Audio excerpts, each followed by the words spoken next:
So here's my latest progress on the Stacki website editor.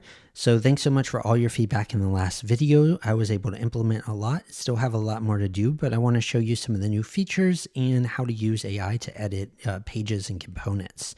Now, this is still in beta, but I was able to submit it to Apple, so it should be much easier to download now. And once you download that latest version, it'll auto-update any future versions.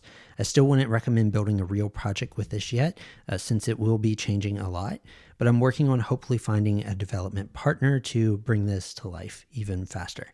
So here we're going to go ahead and open a project here, and this is just a Webflow site that I exported. So I'm going to open that. It's going to create all the Stacki files for us and set everything up. So I want to show the new component capabilities. So we'll select this entire button here. We'll create a component. We'll call this button, and I'll hit create. And so I'm going to have AI replace all of the static buttons throughout the site with this new button component. But first I want to be able to connect the text here up to a prop, and I'll have it switch whatever the text was inside of the static button into this new component. And we'll select this link here, and for its ARIA label here, we'll connect that to the same sort of text prop, and we'll connect the actual link to a prop as well. So AI can switch whatever the link was on the static one over to being the link fields here. Now, we'll also look at the way slots and components can work. So by default, there doesn't need to be a parent div. All of the siblings can make up a component. So if I select all these siblings, I create that as a component called head. Now we'll notice that we have all these siblings here. This is not an actual div. This is just the start of the component. And so these can all be siblings, meaning we can add new elements to it later. And we can connect things like the title of the page and up to a prop. And we can add slots if we want some code that should only live on certain pages. But now we can globally update everything from like our favicon, for instance, and all of those different things from this head component that can be used throughout the site. And I'll do the same thing for the nav component. I can even have AI replace every instance of the static nav throughout the site with this nav component if I want. Now what I'm going to do here is we'll select this button wrapper, and I'll go ahead and just delete this slot inside of it. And so here for this button wrapper, what we'll do is make that into a component, and we'll call this button wrapper. And here we're going to look at the way slots can work. So what I'm going to do here is I'll select this and I'll add a slot inside. And this slot by default is not rendered, so it's not actually a div that will be rendered onto our site. We can always switch it to a div if we want it later. And by default, when we select a component like this one, for instance, if I were to go ahead and paste my element in, it's going to add it into the first slot within that component and open up the slot so I can see it. So I can just search really easily for button, it adds it into the slot, and that just makes it super easy to manage. And if I were to open up this component here and I decide that I actually want this slot here to be an element, now it's its own element that we can add our own class to, have its own tag, its own styling, and everything like that. So we can choose whether or not we want those slots to actually be elements. And we can also have multiple variants per component. So here, what I'm going to do is open this up. We'll head over to our props and we'll create a new variant here. I'll call this style, and we'll have a primary and we'll also have a secondary. And I'll go ahead and create, and then we'll create another variant here. And this one's going to be for size. And I'll go ahead and have a small, we'll have a medium, we'll have a large, like so. I'll rename this one to be small, like so. And then we'll go ahead and create. So now what I can do is start to edit anything about this button across those different variants. So for instance, on the secondary variant here, I might select this element here and give it an isSecondary class. I could hide or show elements. I could change the tag, anything I want to do on that variant. And it creates this blue label, so we know a change has been made there. But I'm going to also head to this medium instance here, and we'll give it an isMedium class. And this is going to be for our size. And then we'll also head over to this large version here, and we'll give it an isLarge class, like so. And so now that we have that set, let's go into the secondary variant.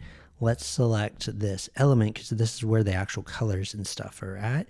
So we'll see this is the element style here. And what I can do is just open this up, And we'll notice that this is the way Webflow handles variants is they add a unique class to every single element within the component. We're going to have this much cleaner though, where we can just add a class, a data attribute, anything we want to that parent element, and then style all the children inside based off that. So what I'm going to do here is I'll just select the button main wrap, which is that parent. And whenever it has an is, we're going to say is secondary class. We'll go ahead and let's delete this class Webflow was adding to that element. And so now we can actually just have this element styled to be this light color whenever it's inside of the wrap. And also our variables here, we can choose from our different variables. And this works inside the code embed and inside the style panel. So everything's just connected up. Now, if I were to paste this in, I'll also say whenever there's a wrap with an is medium class, we'll find the element inside and give it a bit more padding. Whenever there's a wrap with an is large, we'll find the element and give it even more padding. So if we save that and we close our component here, so here I can switch between primary or secondary, and within each of those I can go small, medium, or large. And so again, that's primary here, and I can go small, medium, or large to sort of customize what I'm going to do for those. So I'll go ahead and delete that. I'll switch this one over to something like the secondary variant, and we'll go ahead and work on getting AI to update some stuff. So in our project folder, we have public. These are all the website files we would actually publish. And then we have source. These are the raw files here. So I can open the components folder to see all our components. I can open one of these component files here. We'll notice this has a text prop and its label is text. It has a default value here. We have all of our different variants there, as well as the values applied to those variants. And then we have our HTML here and where the different props are being inserted there. So AI can build out new components or edit any of our props from these files. And then we have the pages, which are basically just HTML, but it also shows where the components are inserted and what props are being set for each instance. So I'm going to give AI this source folder here, and I'm going to want it to create a new page. I'm going to have it create a ministry page. So within here, and we'll go ahead and let it do that. Add a new ministry page for the young adults ministry that meets every Thursday at 6 p.m. at the coffee shop for the entire Church International. So let's go ahead and just see what it does there. So I don't want it to just add for one campus. It needs to find the right template, duplicate that template, and it's entering plan mode, and then fill it out with the right content. So it's going to explore the code base, and it should be able to find the ministries we need. So if I look at any one of these templates, for instance, we'll notice like this is the core structure. We want it to duplicate and fill it out with the right content, and then that's going to need to go inside of this ministries folder. Oh, so here's our new page. Let's click on that. So it obviously copied over the widows page here. So there's our new heading. Looks like those are all the details for now. So it's calling out specifically that it'll keep the generic background image.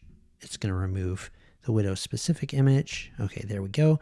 So I'll just need to replace that image myself, which is totally fine. Replace any of the static buttons throughout my site with my actual button component. So let's see what it does there. So I can see it going through all of our pages. Like right now, it looks like it's on the funerals page, and just replacing the static buttons here with dynamic button components and making sure the text and everything gets updated to match. So I'll just take a look at this element here. And there's our component. Something I'm really excited for is content variables. So we have things like the organization name mentioned in a lot of different places. So maybe it's in like the page title, maybe it's in like the page description here. So the idea is we would be able to create content variables and globally update those things. So whether we want to store a number, some text, link, image, or video, we can create a content variable here and name it whatever we want, set its value, and then just start referencing that value in lots of different places. throughout our site. So that's the goal with content variables. I'm also working on a more user-friendly version of this. So you might want the code view like this, or you might want just more simple buttons. So that is a goal here. And I would love to have a built-in CMS as well, where you can build out collections and even use components within those collection pages. And then all of the things like rich text editors, that's going to be available even within plain text fields on a component, so that we don't have to create like a specific rich text to be able to add some of these styles. So that's basically how things are going. The progress is going so far. I'd love to get your feedback on it and have you try it out.